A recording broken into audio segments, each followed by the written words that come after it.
saya Wisnu Yuda Pradana. Saya dari Kantor Pencarian dan Pertolongan Kelas B Merauke. Saya dari Angkatan 28 Kelompok 2.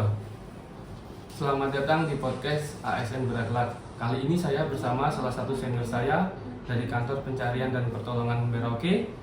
Kita akan berbincang-bincang tentang nilai-nilai berakhlak dalam tugas kemanusiaan. Halo Ibu. Halo Wisnu. Bisa memperkenalkan diri Bu dan sedikit cerita tentang perjalanan karir di Basarnas? Oke, baik, terima kasih sebelumnya Wisnu. Saya sudah diundang di podcastnya ASN Berakhlak. Perkenalkan, nama saya Sukmawati. Saya bekerja di Kantor Pencarian dan Pertolongan sudah sejak tahun 2010.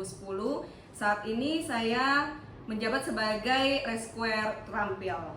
Wah, ternyata sudah lama ya Bu di Basarnas. Iya Wisnu, udah lama di sini. Boleh ceritakan sedikit Bu pengalaman selama operasi di Basarnas? Oh bisa. Oke, semenjak saya gabung di SAR, banyak sekali pengalaman yang sudah saya peroleh ya, terutama mungkin di bidang operasi SAR ya.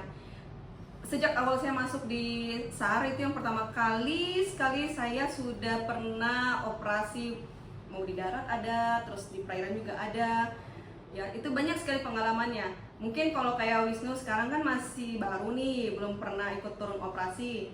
Nanti Wisnu akan pasti akan merasakan apa yang kami rasakan, dari pertama ya melihat jenazah, terus bagaimana kondisinya, terus medannya, cuacanya, itu semua pasti akan Wisnu juga alami ke depannya kayak gitu. Jadi setiap operasi itu harus dilaksanakan secara tanggung jawab ya Bu ya? Oh jelas Wisnu, jadi memang kita kalau pergi operasi harus tanggung jawab dong ya. Karena melakukan operasi SAR itu tidak mudah ya, harus kerjasama tim yang baik, itu semua kita harus lakukan dengan penuh tanggung jawab. Jadi kalau kita tidak bertanggung jawab atas apa yang kita lakukan, bagaimana kita mau melaporkan ke atasan, kan kayak gitu. Oh, jadi harus bertanggung jawab juga ya Bu ya? Iya betul. Terus kalau seorang rescuer, apakah menurut Ibu wajib berkompeten? Iya harus. Jadi kita itu di SAR sebelum kita melakukan operasi SAR, sebelum kita turun operasi, itu kita wajib punya kompetensi ya. Diawali dengan kita dibekali ilmu ya, kayak ilmu yang kompeten. Jadi misalnya kalau di SAR itu ada yang namanya ilmu-ilmu dasar SAR. Ada juga ilmu-ilmu lanjutan seperti ilmu kayak MFA, terus ada HART, ada jungle. Nah, kita wajib punya ilmu-ilmu tersebut supaya kita ini kompeten ya. Jadi orang pun tidak ragu jika suatu saat kita turun ke medan sebenarnya dalam menjalankan tugas. Jadi memang orang SAR itu harus punya harus berkompeten kayak gitu.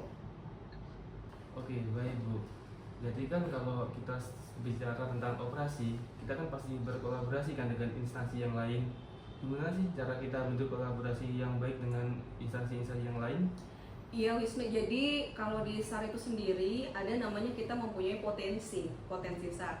Nah potensi SAR ini seperti TNI, terus dari polisian, dari Mapala, kemudian dari Pramuka, ataupun dari masyarakat, itu merupakan satu potensi kita yang harus kita jaga baik-baik, jaga hubungan baik.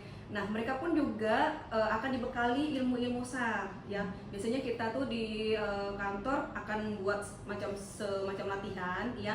Latihan kita mengundang para potensi ini. Jadi pada saat mereka turun, mereka sudah tahu, oh kami ini potensi harus melakukan pekerjaan kami seperti apa gitu. Jadi memang orang SAR itu harus bisa bekerja sama dengan instansi lain. Itu salah satu kolaboratif yang harus kita laksanakan di kantor SAR, seperti itu Wisnu.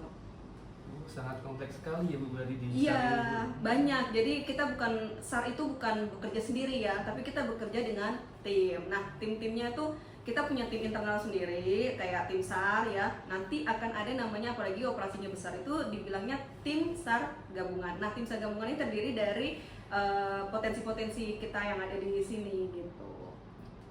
Baik Ibu. Baik Ibu, terima kasih sudah menjawab pertanyaan-pertanyaan dari saya. Sama-sama. Apakah ada pesan buat kami Bu para ASN muda? Baik, pesan dari saya buat adik-adik ASN muda, pegang teguh nilai berakhlak, jangan cepat berpuas diri ya. Gali terus potensi kalian supaya kalian lebih berkompeten, terus gali semua skill-skill kalian, karena kita di SAR ini memang harus dituntut punya skill yang mumpuni, kemudian bertanggung jawab, disiplin, Tetap satu yang harus kalian pegang teguh adalah attitude terhadap sesama, baik sesama kalian maupun dengan senior. Itu aja dari saya. Wah, luar biasa sekali Ibu ceritanya. Baik, terima kasih Ibu atas waktunya dan inspirasinya, terutama bagi kami ASN Muda. Semoga tertanamkan di diri kita semakin kuat ASN berakhlak. Sekian atas waktunya Bu. Sama-sama. Sekian podcast ASN berakhlak hari ini. Afid Nam Jagat Samagram, profesional modern teruji.